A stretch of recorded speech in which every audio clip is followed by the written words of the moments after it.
Circle chapter के अंदर आज हम लोग डिस्कस करने वाले हैं दो बहुत ही इंपॉर्टेंट थ्योरम, जिसके बारे में हम लोगों ने कल भी डिस्कस किया था कि आने वाले क्लास में, यानी कि आज हम लोग सर्कल के दो इंपॉर्टेंट थ्योरम को डिस्कस करेंगे। और वो दो इंपॉर्टेंट थ्योरम आपके सामने रहा, थ्योरम नंबर 1 और थ्योरम नंबर 2। ये दो थ्योरम इंपॉर्टेंट इतना ज़्यादा है, इतना ज़्यादा, इसका अंदाजा आप ऐसे लगा सकते हैं कि मतलब ये दो थ्योरम, हालांकि ये वाला कम, वो वाला सबसे ज़्यादा सीबीएसई की नज़र में हर साल रहता है, ध्यान रखिएगा, ठीक है ना। मतलब ये वाला तो थ्योरम उतना इंपॉर्टेंट नहीं है, हालांकि ये भी कई बार पूछा गया है, इसमें भी कोई शक नहीं है, बहुत बार पूछा गया है ये भी, लेकिन इससे कई गुना ज्यादा बार ये पूछा गया है। और ये वाला थ्योरम सीबीएसई की नजर में हमेशा रहता है, समझ रही है बात। और हर साल लगभग ये वाला थ्योरम पूछ ही देता है, तो इसको आप लोग थोड़ा सा ध्यान से देखेंगे। ये वाला थ्योरम बहुत ज्यादा इंपॉर्टेंट है और आपका अधिकतर सवाल इस वाले थ्योरम पे बनता है, ठीक है, ध्यान रहे। हालांकि ये भी इंपॉर्टेंट है, लेकिन ये उसके मुकाबले थोड़ा कम इंपॉर्टेंट है। ये उतना ज्यादा नहीं पूछा जाता, ये भी कई बार पूछा गया है, लेकिन उतना ज्यादा नहीं जितना वो पूछा जाता है। तो सबसे पहले हम लोगों का मेन ध्यान रहेगा कि इस वाले थ्योरम को डिस्कस कर लिया जाए, उसके बाद अलग से समय निकाल के, मतलब अभी वाले क्लास में ही हम लोग इसको डिस्कस करेंगे थोड़ा सा डिटेल में, ठीक है। इसलिए हमने पहला वाला जो थ्योरम है इसका सॉल्यूशन पहले से लिख दिया है। और ध्यान रहे, ये सॉल्यूशन आपका सेम टू सेम हमने आरएस अग्रवाल से लिया है। हालांकि उसमें से 2-3 पॉइंट हमने काटा है जो कि इंपॉर्टेंट उतना नहीं था, हमारे लिए उतना इंपॉर्टेंट नहीं था, उतना हमने काट दिया है। बाकी ये वाला थ्योरम आप same to same RS Agarwal book से भी पढ़ सकते हैं। ऐसा नहीं हम कहेंगे कि ये थ्योरम हमने अपने से लिखा है, नहीं, हमको मतलब पर्सनली ऐसा लगा कि ये वाला थ्योरम आरएस अग्रवाल में बहुत अच्छी तरीके से डिस्कस किया गया है, तो क्यों ना वहीं से लिख लिया जाए, ठीक है। तो ऐसा नहीं है कि ये वाला थ्योरम हम अपने से लिखे हैं, बिल्कुल नहीं, इसमें कोई आप लोग कंफ्यूज मत होइएगा कि सर अपने से लिखे हैं, नहीं, हम अपने मन से बिल्कुल नहीं लिखे हैं। ये वाला थ्योरम आपके आरएस अग्रवाल बुक में सेम टू सेम है, तो वहां से भी आप ये चीज देख सकते हैं। मतलब इस वाले थ्योरम का क्रेडिट हम अपने ऊपर नहीं लेने वाले हैं, ये सेम टू सेम आपके आरएस अग्रवाल में लिखा हुआ है, आप वहां से भी देख सकते हैं। लेकिन हाँ, समझाना मेरा काम है, तो हम आपको समझा देंगे, ठीक है। इस वाले थ्योरम को थोड़ा सा आप लोग इंपॉर्टेंस कम देंगे तो भी चलेगा, लेकिन उस वाले थ्योरम को बिल्कुल इग्नोर मत करिएगा, समझा रही है बात। और ये वाला थ्योरम इतना इंपॉर्टेंट है तो इसको हम खुद पर्सनली बताएंगे आप लोगों को, ठीक है। चलिए शुरुआत किया जाए। तो ये वाला थ्योरम उतना इंपॉर्टेंट नहीं है, लेकिन इसको आप लोग थोड़ा सा ध्यान में रखेंगे, उसको थोड़ा ज्यादा रखेंगे ध्यान में, क्योंकि वो थोड़ा ज्यादा इंपॉर्टेंट है, वो कई बार आया है और लगभग इस साल भी आ सकता है, ध्यान रखिएगा, ठीक है। आगे बढ़े हम लोग। चलिए, सबसे पहला हमारा थ्योरम है, the tangent at any point of a circle is perpendicular to the radius through the point of contact. इसका मतलब क्या हुआ, पहले ये समझिए। चलिए, जैसे मान लीजिए कि ये हमारा एक सर्कल है और ये एक हमारा टेंजेंट है और ये हमारा सर्कल का सेंटर है। ध्यान से समझिएगा इसमें क्या बोला गया है। ये हमारा एक सर्कल है, ये एक टेंजेंट है और ये हमारा पॉइंट है। तो इस पॉइंट का नाम क्या, पॉइंट ऑफ कांटेक्ट, ओके। इस पॉइंट पर जो हम लोग रेडियस खींचेंगे वो बिल्कुल परपेंडिकुलर होगा, 90 डिग्री का एंगल बनाएगा, यही हमको इसमें प्रूफ करना है, ठीक है। तो क्या थ्योरम का नाम हुआ, मतलब थ्योरम का मतलब ये है कि हमारे पास एक सर्कल होगा, उस सर्कल पे कहीं भी आप एक टेंजेंट बनाइए। तो टेंजेंट हम यहाँ बना सकते थे, ऐसे बना सकते थे, ऐसे बना सकते थे, लेकिन नीचे में बनाना थोड़ा सा आसान रहेगा, समझने में भी आसानी रहेगा। तो ये हमारा सर्कल रहा और ये हमारा टेंजेंट रहा, ओके। ये सर्कल और ये टेंजेंट, इसके ऊपर हम लोग जब सेंटर से रेडियस खींचेंगे तो वो परपेंडिकुलर होगा, यही हमको प्रूफ करना है, ठीक है। चलिए आगे बात करते हैं। बहुत अच्छी तरीके से आरएस अग्रवाल में इसको जिक्र किया गया था, तो वहीं पे सारा पॉइंट वहीं से लिखे हुए हैं, ओके। डायग्राम भी आपका वही सेम टू सेम है। चलिए शुरुआत करते हैं। तो ये हमारा एक सर्कल रहा, पहले डायग्राम को देख लीजिए। सर्कल है, टेंजेंट है आपका ये ए बी, और ये ओपी आपका रेडियस है, और ये ओ आर आपका एक एक्स्ट्रा लाइन यहाँ पे ड्रॉ किया गया। इसका क्या इंपॉर्टेंस है सब कुछ हम लोग यहाँ पे डिस्कस करने वाले हैं। चलिए पहले गिवन लिखेंगे, फिर टू प्रूव, फिर कंस्ट्रक्शन और फिर प्रूफ। जैसा कि हम लोग जानते हैं थ्योरम में पहले इसे लिखना पड़ता है। सबसे पहले देखो गिवन में क्या है, a circle with centre O, हमारे पास एक सर्कल है जिसका सेंटर ओ है, दिख रहा है, and a tangent A B, tangent भी हमारे पास ये ए बी दिख रहा है, very good. At a point P of the circle, यहाँ पे दिख रहा है पॉइंट हमारे ये पी है, मतलब इस पॉइंट पी पर हमारा टेंजेंट और सर्कल दोनों आपस में कट कर रहा है, इंटरसेक्ट कर रहे हैं, ठीक है। तो ये हमारा हो गया गिवन। आगे टू प्रूफ क्या करना है, प्रूफ ये करना है कि जो ओपी है वो एबी पे क्या है, परपेंडिकुलर है। मतलब कि ये ओपी जो रेडियस है हमारा वो एबी पर, जो कि टेंजेंट है, उसके ऊपर परपेंडिकुलर है। ये हमको प्रूफ करना है, मतलब ये ओपी ए बी पर 90 डिग्री का एंगल बनाएगा, सीधा मतलब परपेंडिकुलर है, ये हमको प्रूफ करना है। अब इसमें कुछ कंस्ट्रक्शन है तो वो कर लेते हैं। देखो टेक अ पॉइंट क्यू, अच्छा पॉइंट क्यू, तो यहाँ पे हमने कौन सा लिया है, आर। आगे आगे आगे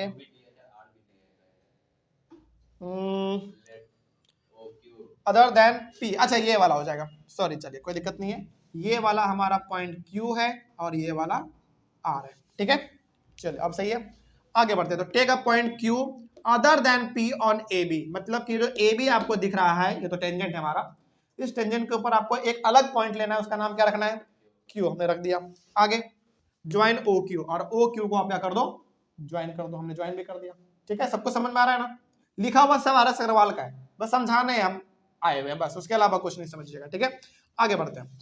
अब इसका प्रूफ देखिए बहुत इंपॉर्टेंट है, तो ध्यान से इसको आप लोग समझेंगे। सबसे पहले Q is a point on the tangent AB, मतलब कि जो AB हमारा टेंजेंट है, इसके ऊपर हमको एक पॉइंट दिख रहा है Q, ठीक है, कोई दिक्कत नहीं है। Hence Q lies outside the circle, इसको यदि आप थोड़ा सा गौर से देखोगे तो यहाँ पे आपको साफ पता चलेगा कि AB हमारा टेंजेंट है, जिसके ऊपर हमारा एक पॉइंट है Q, और कोई भी बच्चा देख के बता देगा कि पॉइंट कहाँ पे है, सर्कल के अंदर या सर्कल के बाहर, बाहर है, ऑब्वियस सी बात है। तो हमने यहाँ पे लिखा hence Q lies outside the circle, okay very good. आगे let O Q intersect the circle at R, ये जो ओ क्यू है यहां से लेकर यहां तक, ये सर्कल को एक पॉइंट पे कट कर रहा है कि नहीं, बिल्कुल कर रहा है, तो इसका आप नाम रख दो आर, हमने मान लिया कि आर पे वो कट कर रहा है, ओके। आगे बढ़ते हैं। देन यदि वो आर पे कट कर रहा है तो इस हिसाब से क्या हम बोल सकते हैं, O R is smaller than O Q, मतलब ओ आर छोटा है और ओ क्यू बड़ा है। आप वहां पे खुद देखो ओ आर कहाँ है, यहां से यहां ये ओ आर और यहां से ये पूरा ओ क्यू, तो ऑब्वियस ये बात है ओ क्यू हमारा बड़ा हुआ और ओ आर हमारा छोटा हुआ, ये हमने इसको हमने पहला इक्वेशन मान लिया अपना, ठीक है। आगे but OP equals to O R, लेकिन ध्यान से देखा जाए तो ओपी जो है वो ओ आर क्या है, बराबर है, दोनों रेडियस है, बिल्कुल सही। ये ओपी और ये ओ आर चूंकि दोनों रेडियस है, दोनों आपस में क्या होंगे, बराबर होंगे, इसको हमने मान लिया अपना इक्वेशन नंबर सेकंड, ठीक है। चलिए आगे बढ़ते हैं। फ्रॉम फर्स्ट एंड सेकेंड, इसको और इसको देखते हुए आप क्या कंक्लूजन निकाल पा रहे हैं, कंक्लूजन ये निकल रहा है कि जो ओपी है वो ओ क्यू से छोटा है, कंक्लूजन इन दोनों से ही निकला हमारा। देखो ओपी छोटा है और ओ क्यू बड़ा है, देख लो ओपी यहां से यहां छोटा है क्योंकि रेडियस है, और ओ क्यू बड़ा है, साफ दिख रहा है यहाँ पे हमको। आगे बढ़ते हैं। OP is the shortest distance between, यानी कि ये जो ओपी है ये सबसे छोटा डिस्टेंस है किसके बीच में, between the point O and the line A B, मतलब कि ये जो पॉइंट ओ है ये और जो लाइन टेंजेंट हमारा ए बी है, इन दोनों के बीच में सबसे छोटा डिस्टेंस हमारा कौन सा है, ओपी है, ठीक है, सबसे छोटा डिस्टेंस, कोई डाउट इसमें। आगे but the shortest distance between a point and a line is the perpendicular distance, कहने का मतलब हुआ ये हमारा जो टेंजेंट है वो एक लाइन ही तो एक तरीके से है, और ये हमारा ओ क्या है, ओपी क्या है, रेडियस है, तो ये सेंटर और टेंजेंट के बीच में जो सबसे छोटा डिस्टेंस है वो हमारा ओपी है, और ऐसा बोला जा रहा है कि जो सबसे छोटा डिस्टेंस होता है वो क्या होता है, परपेंडिकुलर होता है, ऐसा इसमें बोला जा रहा है। तो hence OP perpendicular A B, और लास्ट में आप लिख देंगे हैंड्स प्रूव्ड, बस यही चीज आपको इसमें लिखना था। कोई डाउट इसमें? इस थ्योरम का क्रेडिट हम मात्र 10% लेंगे, बस क्यों लेंगे, क्योंकि सारा कुछ आपके आर एस अग्रवाल का है, हमने बस आपको थोड़ा सा सिंप्लीफाई करके समझा दिया है, ठीक है। लेकिन वो वाला थ्योरम बताना मेरा काम है, तो उसका क्रेडिट थोड़ा सा ज्यादा हम लेंगे, क्योंकि इसलिए लेंगे क्योंकि वो थ्योरम ज्यादा इंपॉर्टेंट है, सीरियसली हम आपको बता रहे हैं, वो वाला थ्योरम हम खुद बताएंगे आपको, थोड़ा सा सिंपल तरीके से बताएंगे, क्योंकि वो थ्योरम कई बार पूछा गया है, ध्यान में रखेंगे आप लोग एकदम।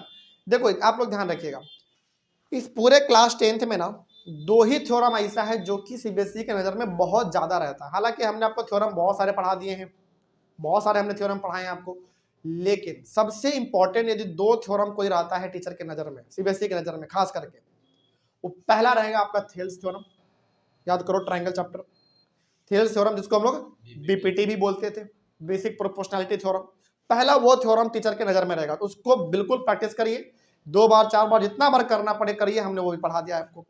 दूसरा थ्योरम जो बहुत इंपॉर्टेंट आपके लिए रहेगा वो ये वाला, टेंजेंट वाला, बहुत इंपॉर्टेंट। तो ये दो थ्योरम हम चाहेंगे पर्सनली कि आप लोग थोड़ा सा इसको सीरियसली लेंगे, कोई डाउट इसमें? चलिए, तो ये वाला हमारा थ्योरम कंप्लीट समझते हैं और इस वाले को हम मिटा देते हैं।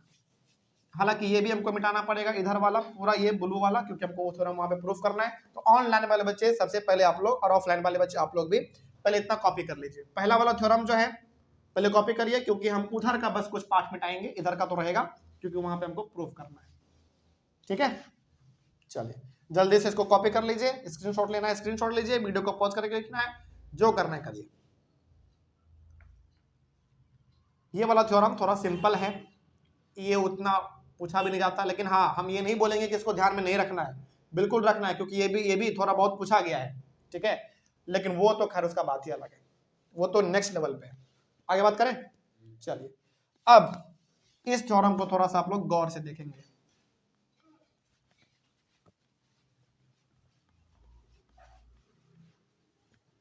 ये थ्योरम मेरे दिल के बहुत करीब है, सही बता रहे हैं सही में मजाक नहीं कर रहे हैं, बहुत ज्यादा करीब इसलिए है क्योंकि ये थ्योरम बहुत बार पूछा गया है और हमको ऐसा लग रहा है कि इस बार भी आ सकता है और आएगा ही, बिल्कुल किसी ना किसी सेट में आपको दिख जाएगा, set A B C D किसी में पक्का दिख जाएगा, देखिएगा यदि ये नहीं आएगा तो पक्का थेल्स वाला पक्का आएगा, थेल्स नहीं तो ये, इन दोनों में पक्का कोई एक आना ही है, ये गारंटी आप लिख के ले लो।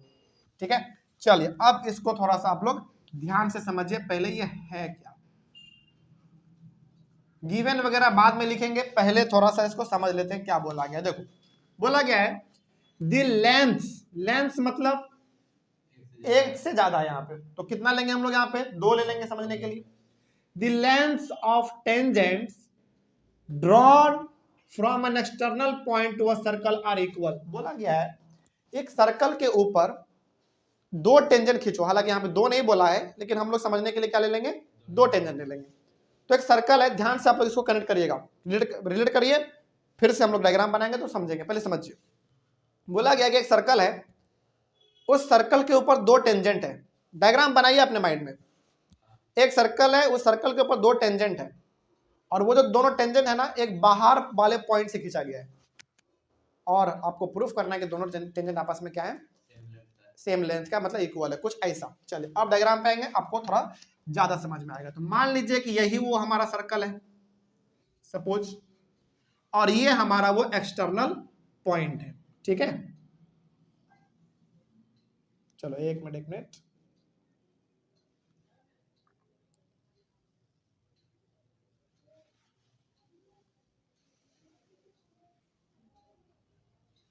समझ आ रही है बात। ये वाला पॉइंट आप चलो मान लो P रख दो, इसका नाम A रख दो, इसका नाम B रख दो, और ये चूंकि सेंटर है तो इसका नाम O रख दो। ठीक है, अब आप इसको थोड़ा ध्यान से देखो क्या बताना चाह रहे हैं। हमारे पास एक सर्कल है, इस सर्कल के बाहर एक पॉइंट है, एक्सटर्नल पॉइंट मतलब P है, और इस P पॉइंट से सर्कल के ऊपर 2 टेंजेंट खींचा गया, ये एक ये वाला और एक ये वाला। तुमको प्रूफ ये करना है कि ये वाला टेंजेंट और ये वाला टेंजेंट आपस में सेम होंगे। तो प्रूफ सॉरी गिवन में आप लिखेंगे a circle with center O and 2 tangents, a circle with center O and 2 tangents AP and BP are drawn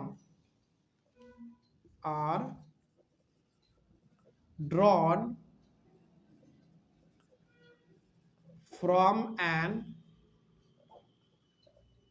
external point P। मतलब हमारे पास एक सर्कल है जिसका सेंटर है O और 2 टेंजेंट है AP और BP, जो कि एक्सटर्नल पॉइंट मतलब बाहरी पॉइंट P से खींचा गया है। ठीक है, ये हमारा गिवन हो गया। अब टू प्रूफ में आइए। टू प्रूफ ये करना है कि जितना AP होगा उतना ही BP होगा, ये आपको प्रूफ करना है। इसमें थोड़ा सा कंस्ट्रक्शन का भी जरूरत है तो हम लोग कर लेंगे। इसमें आपको ज्वाइन करना है, join OP OA and OB। क्या क्या हुआ देख लो, आपको इसमें ज्वाइन करना है, ये OP, OA और OB आपको इसमें ज्वाइन करना है। कोई डाउट इसमें? चलिए आगे बढ़ते हैं। तो ये हो गया हमारा। अब इसका जो मेन पार्ट है वो प्रूफ है, यही हमारा सबसे मजेदार चीज है और यही हमारे काम के लायक है प्रूफ में। चलिए आ जाते हैं हम लोग। अब ये बोल सकते हैं कि ये वाला हमारा मतलब यहाँ पे सिंपल सा आप इसको ऐसे समझो कि जो AP वो क्या है, टेंजेंट है, और टेंजेंट के ऊपर ये हमारा क्या जा रहा है, OA रेडियस। तो यहाँ पे कितने का एंगल बनेगा, 90 का। यहाँ पे भी 90 का बनेगा, बनेगा कि नहीं बताओ? 90 का। क्यों बनेगा? क्योंकि अभी तुरंत हम लोगों ने प्रूफ किया था इस वाले थ्योरम में। इस वाले थ्योरम का क्या कंक्लूजन निकलता है? इस वाले थ्योरम का कंक्लूजन ये निकलता है कि जब भी हम लोग किसी टेंजेंट के ऊपर रेडियस खींचते हैं तो टेंजेंट के ऊपर वो कितने का एंगल बनाता है, 90 का एंगल बनाता है। ये हम लोगों ने भी डिस्कस किया था। तो क्या हम लोग वहां पे 90 का एंगल यहाँ पे और यहाँ पे बना देंगे तो क्या कोई दिक्कत होगा? कोई दिक्कत नहीं है। क्यों नहीं दिक्कत है? क्योंकि ये हमारा AP टेंजेंट है और BP भी हमारा टेंजेंट है, और ये OA हमारा रेडियस है और OB भी क्या है, रेडियस है। तो यहाँ भी 90 बनेगा और यहाँ भी 90 बनेगा। कोई डाउट इसमें? चलिए तो हम लोग यहाँ पे बोल सकते हैं कि O प्रूफ हमारा स्टार्ट हो चुका, ठीक है। OA perpendicular AP and OB perpendicular BP, ठीक है। चलिए अब क्या आपको यहाँ पे दो राइट ट्रायंगल दिख रहा है? बताइए जल्दी। एक राइट ट्रायंगल आपको दिख रहा होगा AOP और एक राइट ट्रायंगल आपको दिख रहा होगा BOP, है ना। चलिए आ जाते हैं। तो in right triangle AOP and right triangle BOP, मतलब हमारे पास दो राइट ट्रायंगल है। एक ये वाला AOP मतलब ये वाला, और एक BOP मतलब ये वाला, ठीक है।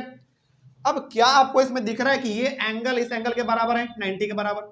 तो हम बोल सकते हैं कि angle OAP equals to angle OBP। क्यों भाई? क्योंकि दोनों क्या है, बोथ राइट एंगल, यानी कि 90 डिग्री है। तो पहला हमने ये बोल दिया। आगे बढ़िए। अब क्या आपको इसमें दिख रहा है कि 90 के सामने जो होता है क्या कहलाता है, हाइपोटेनस। तो क्या ये OP दोनों में कॉमन है? बिल्कुल। मतलब इस ट्रायंगल में आप देखोगे तो OP इसमें भी है, इस ट्रायंगल को आप देखोगे तो OP इसमें भी है। मतलब ये OP कॉमन है, और कॉमन के साथ साथ ये किसका काम कर रहा है, हाइपोटेनस का। तो हम लोग इसमें लिख देंगे OP इक्वल्स टू OP और रीजन लिखेंगे कॉमन है। कॉमन तो है ही, और हकीकत में देखा जाए तो वो क्या था, एक हाइपोटेनस था, ठीक है। उसके बाद क्या आप ये मानते हो कि जितना हमारा OA होगा उतना ही OB होगा? बिल्कुल, क्योंकि दोनों क्या है, रेडियस है। तो हम लोग यहाँ पे लिखेंगे OA इक्वल्स टू OB, दोनों क्या है, बोथ रेडियाई, प्लूरल रेडियाई। मतलब OA और OB बराबर इसलिए क्योंकि दोनों रेडियस है। तो क्या हम बोल सकते हैं कि हैंस राइट ट्रायंगल कौन कौन सा था, AOP is congruent to right triangle BOP। Criteria कौन सा लागू हुआ, बाई RHS। कोई डाउट इसमें? और क्या ये राइट RHS क्राइटेरिया हम लोग नहीं जानते ट्रायंगल चैप्टर से? बिल्कुल जानते हैं भाई। तो ट्रायंगल ये वाला और ये वाला दोनों आपस में क्या हो गया, कॉन्ग्रुएंट हो गया। तो हम लोग कह सकते हैं कि by simplicity AP equals to BP। तो यहां पे आप लास्ट में लिखेंगे so AP equals to BP, reason में लिख देंगे बाई CPCT। कोई डाउट इसमें? समझ में आया आप लोगों को? और लास्ट में एक पॉइंट लिख देंगे बहुत ही खूबसूरत सा, हैंड्स प्रूव्ड। चलिए ये हुआ आपका थ्योरम कंप्लीट। देखो हकीकत में देखा जाए तो थ्योरम उतना कुछ खास है नहीं, बहुत छोटे में बन जाता है, लेकिन पूछा कई बार जाता है, ठीक है। इसको आप लोग ध्यान में रखेंगे। चलिए ऑनलाइन वाले बच्चे जल्दी से आप लोग इसको कॉपी करिए, फिर हम लोग आगे बढ़ेंगे। कोई दिक्कत इसमें? तो क्या दोनों इंपॉर्टेंट थ्योरम हम कंप्लीट समझे? बिल्कुल। तो ये वाला थ्योरम थोड़ा सा आप हल्के में लेना चाहें तो ले सकते हैं, कोई दिक्कत वाली बात नहीं होगी। लेकिन ध्यान में जरूर रखेंगे। लेकिन ये वाला थ्योरम बिल्कुल आपको मिस नहीं करना है, किसी भी हालत में नहीं करना है, ओके, क्योंकि ये थ्योरम बहुत इंपॉर्टेंट है, कई बार हम जिक्र कर चुके हैं। इंपॉर्टेंट है, इंपॉर्टेंट है, इंपॉर्टेंट है, तो वाकई में बहुत इंपॉर्टेंट है, ठीक है। एक ये वाला हो गया सर्कल से और ट्राइंगल से थियल्स थ्योरम, जिसको हम लोग बीपीटी बोलते थे। ये दो थ्योरम आप पढ़ लीजिएगा, कोई दिक्कत नहीं आने वाला, ठीक है। और मेरा ये दावा है कि दोनों में से कोई एक पक्का आएगा, या आप ये लिख के दे लो। हर साल सीबीएसई का यही रवैया रहा है कि इन दोनों में से कोई ना कोई एक थ्योरम आपके पेपर में जरूर दिखेगा, ये लिखित है। आगे बढ़े हम लोग, चलिए। अब एक बात आप लोगों को से हम बताते हैं, पिछले वाले क्लास में, कि कल हम लोगों ने डिस्कस किया था एक्सरसाइज 10.1, और उसमें हमने क्वेश्चन नंबर 3 आपसे बोला था कि अभी आप रुक जाइए, क्योंकि हम आपको अभी थ्योरम बताए नहीं है। अब हमने आपको थ्योरम बता दिया, तो क्या उस क्वेश्चन को सॉल्व कर लिया जाए? 10.1 में मात्र एक बच रहा था हमारा, खत्म ही कर लेते हैं। चलिए, छोटा सा बस मिटाएंगे, यहीं पर मिटा दें अच्छी तरीके से। चलिए, एक ही क्वेश्चन था 3rd नंबर में, तो उसको पहले हम लोग खत्म करते हैं, फिर हम लोग अपने अगले वाले क्लास से एकदम फ्रेश क्वेश्चन बनाना स्टार्ट करेंगे 10.2 से, ठीक है। तो 10.1 में एक क्वेश्चन हमारा बच रहा था। चलिए, ऑनलाइन वाले बच्चे आप लोग वो भी निकाल लीजिए 10.1 एक्सरसाइज, और 10.1 में क्वेश्चन नंबर 3। क्वेश्चन नंबर 3 हमने आपसे इसलिए नहीं बनवाया था क्योंकि इसमें एक थ्योरम का जरूरत था, और थ्योरम हमने कल आपको बताया नहीं था, लेकिन अब हम लोग जान चुके हैं, तो ये सवाल हमसे आसानी से बनेगा। चलिए देखा जाए क्या है क्वेश्चन। क्वेश्चन है 3rd number, a tangent P Q eight a point P of a circle, a tangent PQ at a point P of a circle radius 5 centimeter meets a line through the center O at point Q so that OQ equals to 12, the length PQ is। चलिए, सबसे पहले तो circle के बारे में बात हुआ है, बनाइए। 10.1 का ये क्वेश्चन नंबर 3 है, ध्यान रहे, ठीक है। चलिए, हमने एक सर्कल बनाया, सर्कल के ऊपर आपको एक टेंजेंट बनाना है। चलिए, मान लीजिए सपोज ये हमारा एक, चलो ऐसे मान लो, सपोज ये हमारा एक टेंजेंट है। टेंजेंट का नाम क्या है? और tangent P Q eight a point P of a circle. यहां पे आपको पी रखना है और यहां पे आपको क्यू रखना है, ठीक है। रेडियस है इसका 5 centimetre, 5 centimetre, okay. Meets a line through the centre O at a point Q so that O Q, मतलब कि जो पॉइंट आपका ओ है ये इससे मिल रहा है, और ये ओ क्यू हमारा है कितना? 12 सेंटीमीटर का है। कोई डाउट इसमें? चलिए, अब आपको बोला गया इसमें कि बताइए लेंथ पी क्यू का कितना होगा। बहुत सिंपल है, देखिए पहले करना क्या है, पहले एक बार क्वेश्चन को फिर समझिए। हमारे पास एक सर्कल है जिसका सेंटर हमने रखा कितना? ओ, ओके, नाम हमने रख दिया ओ। रेडियस है हमारा ओपी, जिसका लेंथ दिया हुआ है 5 सेंटीमीटर, और ओ से लेकर क्यू तक का जो दूरी है वो दिया हुआ कितना? 12 सेंटीमीटर। अब आप बताओ कि जो पी क्यू है, मतलब जो टेंजेंट है, उसका क्या लेंथ है, ये अब आप लोगों को बताना है। अब आप लोगों को ये पता है कि यदि हमारा पी क्यू टेंजेंट है और ओपी हमारा रेडियस है, तो पक्का यहाँ पे एंगल कितने का बन रहा है? 90 का बन रहा है। सिंपल सी बात है। तो यहाँ पे यदि 90 का एंगल बन रहा है, तो हम लोग क्या इसमें पाइथागोरस थ्योरम नहीं लगा सकते? बिल्कुल लगा सकते हैं। तो ये हमारा 90 हुआ, तो 90 के सामने वाला ये क्या होगा बताओ? हाइपोटेनस। और आप इसको चाहे तो क्या मान सकते हैं? बेस मान लो, क्या फर्क पड़ता है। हालांकि देखो, राइट ट्रायंगल में ना परपेंडिकुलर और बेस आपके ऊपर चॉइस होता है, मतलब आप किसको मानना चाहते हैं, लेकिन हाइपोटेनस तो हमेशा सेम रहेगा 90 के सामने वाला। तो 90 के सामने वाला हमारा ये है, तो ये पक्का हाइपोटेनस है। अब ये 5 को आप बेस मानना चाहते हैं तो बेस मान लीजिए, परपेंडिकुलर मानना चाहते हैं परपेंडिकुलर मान लीजिए, कुछ भी मान लीजिए। चलिए, तो अब आप इसमें आ जाइए, इसके सॉल्यूशन में। इन राइट ट्रायंगल POQ लिख लो, इन राइट ट्रायंगल POQ। हम लोग यदि पाइथागोरस थ्योरम लगाएं तो पाइथागोरस थ्योरम क्या होता है? Using Pythagoras theorem, Pythagoras theorem होता है h square equals to p square plus b square. तो h स्क्वायर मतलब हाइपोटेनस कितना है? 12, तो 12 का स्क्वायर। p स्क्वायर मतलब, चलो रहने दो, आप 5 को बेस मान लो, है ना, तो 5 का स्क्वायर कर लो, तो इसका स्क्वायर 144, p स्क्वायर प्लस 5 5 जा 25, 144 में माइनस करेंगे 25 को, मतलब ये हम इसको इधर लगा रह गए, तो ये आ जाएगा कितना? 119 इक्वल्स टू पी स्क्वायर, तो 119 लेकिन किस में, रूट अंडर यानी कि पी। ओ ये तो फाइनल आंसर अभी नहीं है, रूट अंडर 119 सेंटीमीटर ना, सेंटीमीटर इक्वल्स टू पी, और यही हो गया आपका टेंजेंट का लेंथ। क्या कोई दिक्कत, समझ में आया ये चीज? तो कल हमने आपको ये चीज इसलिए नहीं बताया था क्योंकि हमने इसमें एक थ्योरम का इस्तेमाल अभी किया है। थ्योरम ये था, ये पहला वाला थ्योरम था कि यदि टेंजेंट है उसके ऊपर रेडियस है तो वहां पे 90 का एंगल बनता है। ये आपको समझ में आ गया। तो आज के थ्योरम से आपको एक चीज ध्यान रखना है, मतलब आज की क्लास से, कि यदि सर्कल के ऊपर एक टेंजेंट है, एक या फिर दो भी टेंजेंट है तो चलेगा, और उस टेंजेंट के ऊपर जो सर्कल के सेंटर से रेडियस खींचा गया है, फिर से समझिए, सर्कल है, सर्कल के ऊपर टेंजेंट है, और यदि उस टेंजेंट के ऊपर रेडियस खींचा गया है, रेडियस, तो वहां पे एंगल कितने का बनेगा, 90 का बनेगा। ये आपको ध्यान रखना है विदाउट इसमें। चलो इस तरीके से आपका ये आज का क्लास खत्म होता है। तो आप लोग बहुत अच्छे तरीके से थ्योरम नंबर 1 और थ्योरम नंबर 2 को 2-2 बार, 3-3 बार, 4-4 बार, 5-5 बार, जितने बार प्रैक्टिस करना हो कर लीजिएगा, ताकि दोनों थ्योरम आपके जुबान पे रहे। तो दोनों थ्योरम भी कंप्लीट हुआ और एक्सरसाइज हमारा जो 10.1 था वो भी कंप्लीट हुआ। तो अगले वाले क्लास से यानी कि कल हम लोग स्टार्ट करेंगे अपना एक्सरसाइज 10.2, बिल्कुल फ्रेश स्टार्ट करेंगे। और इसमें टोटल क्वेश्चन जो है, एक मिनट हम लोग देख लेते हैं कितना है। टोटल क्वेश्चन है इसमें 13, ठीक है।